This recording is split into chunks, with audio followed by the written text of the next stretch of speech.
Hello everyone, welcome to Hima study. ఇవాళ మన topic వచ్చేసి పర్స్పెక్టివ్ ఎడ్యుకేషన్లో ఇంపార్టెంట్ టాపిక్ అయినటువంటి ఈశ్వరీబాయి కమిషన్ అనే టాపిక్ అయితే ఉంది కదా అండి. సో డిఎస్సి సిలబస్లో ఏదా టాపిక్స్ అయితే ఇచ్చారో ఆ సిలబస్ని బేస్ చేసుకొని నేను క్లాసెస్ అయితే చేయడం అయితే జరుగుతుంది. ఇంకా మీకు డౌట్గా ఉంటే ఇక్కడ చూడండి, ఇక్కడ ఈశ్వరీబాయి పటేల్ కమిటీ 1977 ఉంది కదా. సో ఈ కమిటీ గురించి ఏంటి అనేది క్లియర్ కట్గా మనం ఈ వీడియోలో అయితే నేర్చుకుందాం. అంతకంటే ముందు క్లాస్ చూడబోయే ముందు మీరు దయచేసి ఎండింగ్ వరకు చూడండి, అలాగే లైక్ చేసి షేర్ చేసి మీ ఫ్రెండ్స్కి కూడా షేర్ చేసి సబ్స్క్రైబ్ చేయడం మాత్రం మర్చిపోకండి. సరే, మరి టాపిక్లోకి వెళ్ళబోయే ముందు మన ఛానల్లో ఇప్పటికీ 6th నుండి ఇంటర్ వరకు క్లాసెస్ అయితే చేస్తానండి. ఇంకా ఎవరైనా చూడకోకుంటే వాటిని ఒకసారి చెక్అవుట్ చేయండి. ఇక లేట్ చేయకోకుండా టాపిక్ చూద్దాం. అసలు ఈశ్వరీబాయి పటేల్ కమిటీ ఏంటి? 1977 గురించి కనుక చూసుకుంటే 1977లో మొదటిసారిగా కేంద్రంలో కాంగ్రెసేతర ప్రభుత్వం అనేది ఏర్పడింది. ఎప్పుడండి? మనకు 1977లో మొదటిసారిగా కేంద్రంలో ఈ కాంగ్రెసేతర ప్రభుత్వం అనేది ఏర్పడింది. ఇక్కడ మనకు మొరార్జీ దేశాయ్ ప్రధానమంత్రి అయ్యారు. ఈ కాంగ్రెసేతర ప్రభుత్వంలో ఏర్పడినప్పుడు ప్రధానమంత్రిగా ఎవరు మనకు వ్యవహరించడం అయింది? మొరార్జీ దేశాయ్. ఇక్కడ లైన్ టు లైన్ చెప్తున్నాను కాబట్టి జాగ్రత్తగా పరిశీలిస్తూ మీరు కూడా అర్థం చేసుకుంటూ వీడియో అయితే చూడండి. ఈ మొరార్జీ దేశాయ్ అయిన గాంధేయవాది. గాంధీజీ యొక్క బోధనలు కానీ విద్యా విధానము నేటి విద్యలో ప్రతిబింబించాలనే ఉద్దేశంతో అప్పటి గుజరాత్ విశ్వవిద్యాలయ ఉపకులపతి అయిన ఈశ్వరీబాయి పటేల్ అధ్యక్షతన ఒక కమిటీ అయితే నియమించింది. చూడండి, మళ్ళీ గాంధీజీ బోధనలు అలాగే విద్యా విధానం నేటి విద్యలో ప్రతిబింబించాలనే ఒక ఉద్దేశంతో అప్పటి మనకు గుజరాత్ యొక్క విశ్వవిద్యాలయ ఉపకులపతి ఎవరు? ఇక్కడ ఈశ్వరీబాయి పటేల్ అధ్యక్షతన ఒక కమిటీ అనేది నియమించింది. ఆ కమిటీనే ఈశ్వరీబాయి పటేల్ కమిటీ. సో మరి ఈ కమిటీ యొక్క ముఖ్య ఉద్దేశం ఏంటి? 10 సంవత్సరాల పాఠశాల విద్యలోని విద్యా ప్రణాళికలో మార్పులు సూచించడం. మనకు ఈశ్వరీబాయి పటేల్ కమిటీ యొక్క లక్ష్యం ఏంటంటే, ఉద్దేశము 10 సంవత్సరాల పాఠశాల విద్యలోని విద్యా ప్రణాళికలో మార్పులు సూచించడం అనేది ఇక్కడ ఉద్దేశం. పూర్వరంగం గురించి చూసుకుంటే గాంధీజీ మనకు 1937లో బేసిక్ విద్యా విధానాన్ని సూచించారు. ఏ ఇయర్లో మనకు బేసిక్ విద్యా విధానాన్ని గాంధీజీ గారు అయితే సూచించారు? 1937లో ఈ బేసిక్ విద్యా విధానం అనేది ఉండేది. ఏదైనా ఒక వృత్తి ఆధారంగా విద్య కొనసాగాలి, శారీరక శ్రమకు అవకాశం ఉండాలి, విద్య స్వయం సమృద్ధంగా ఉండాలి అనేసి ఇక్కడ మీనింగ్. మరి ఈ గాంధీ గారి ఈ భావననే మనం ఇప్పుడు కొఠారి కమిషన్ పని అనుభవం పేరుతో ప్రతిపాదించింది. గాంధీ గారి యొక్క భావన అయితే ఉంది కదా అండి. మరి ఈ కొఠారి కమిషన్ వచ్చేసి ఏ పేరుతో ప్రతిపాదించింది? పని అనుభవం పేరుతో ప్రతిపాదించారు. ఈ కమిటీ ఈ ప్రక్రియను ఇంకా ముందుకు తీసుకొని వెళ్తూ ప్రతిపాదించింది.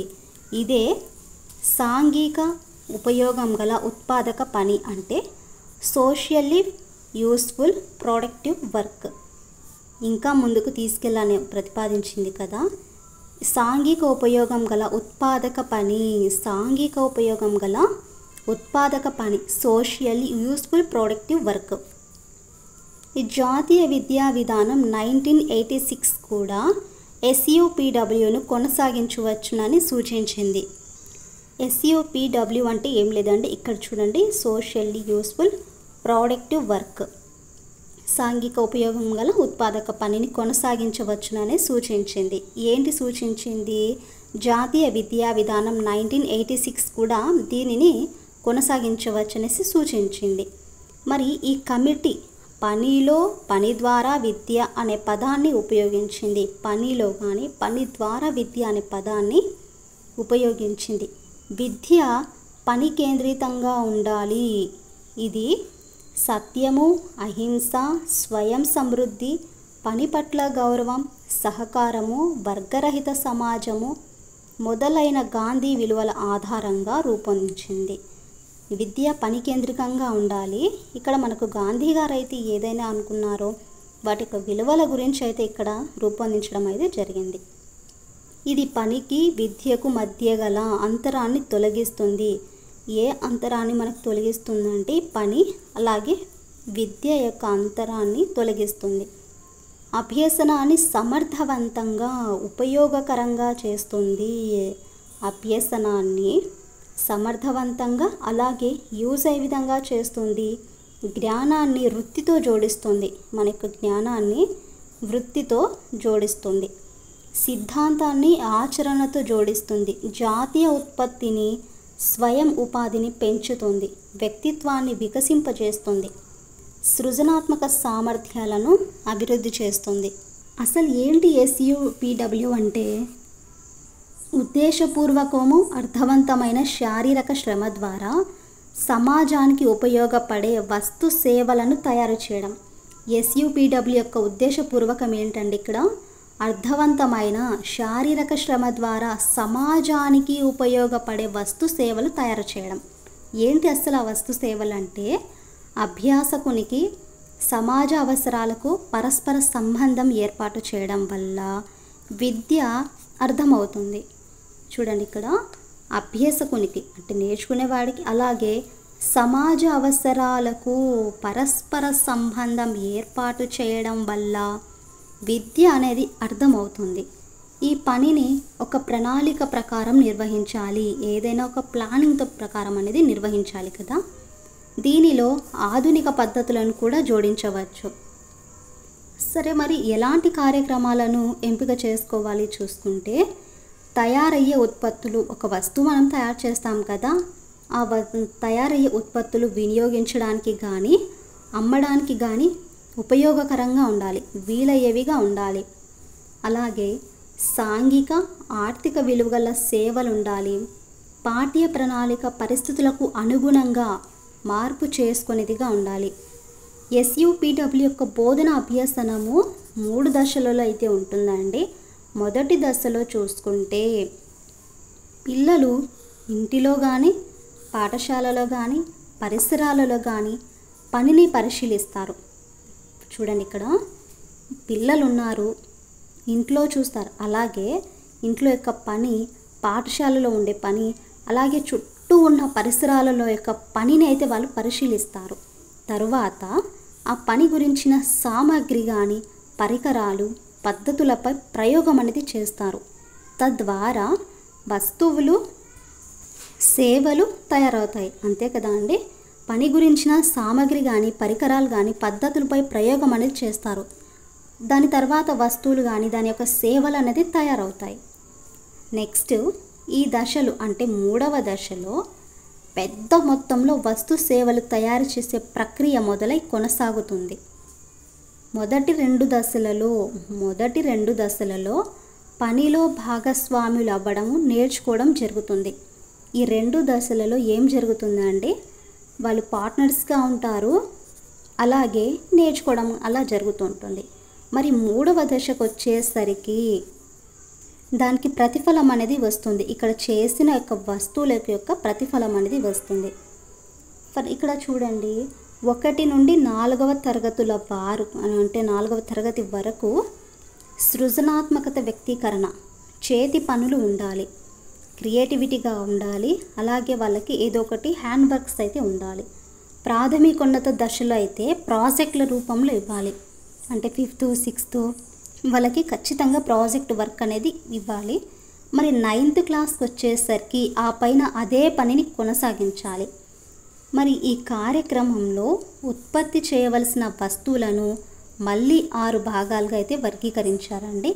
అందులో మొదటిదిగా చూసుకుంటే ఆరోగ్యము, పరిశుభ్రత, 2nd ఆహారము, 3rd నివాసము, 4th బట్టలు, సంస్కృతి వినోదము, 6th వచ్చేసి సమాజ పని, సమాజ సేవ.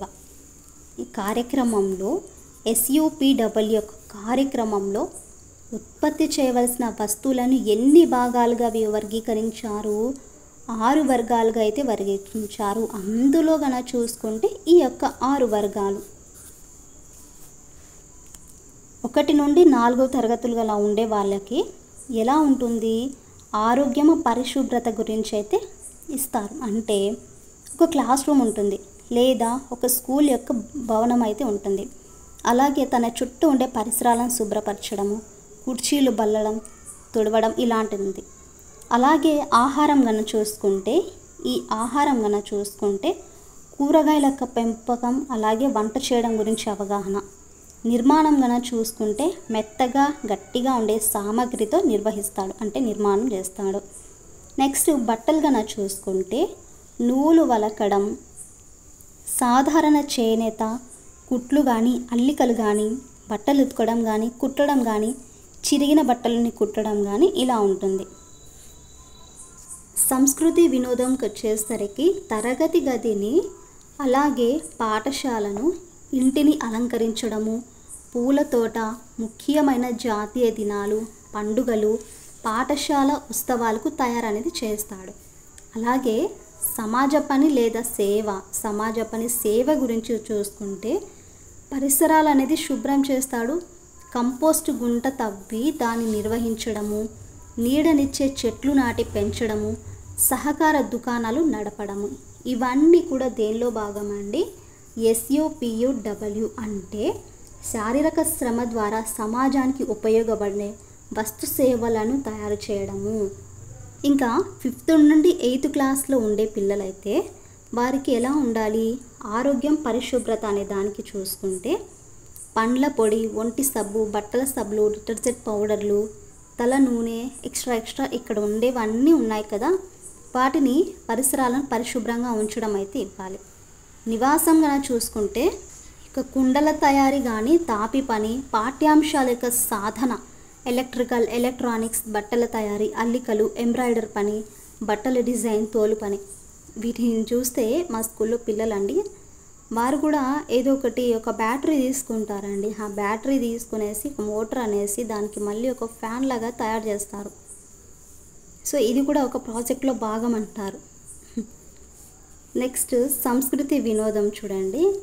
ఆట వస్తువులు, తోలు బొమ్మల తయారీ, సంగీత పరికరాల రిపేరు, ఆట పరికరాల తయారీ, ప్రింటింగ్, బైండింగ్, స్టేషనరీ తయారీ, ఫోటోగ్రఫీ. ఇది దేనికి రిలేటెడ్? సంస్కృతి వినోదం. మరి ఇక్కడ 9th నుండి 12th ఇంటర్ లెవెల్లో ఉండే వాళ్ళైతే ఆరోగ్యం, పరిశుభ్రత గన ఇస్తే క్రింది మనకు ప్రతి విభాగం నుండి 2 ఉత్పత్తులు అయితే ఎంపిక చేసుకోవాలి. అందులో ఏది?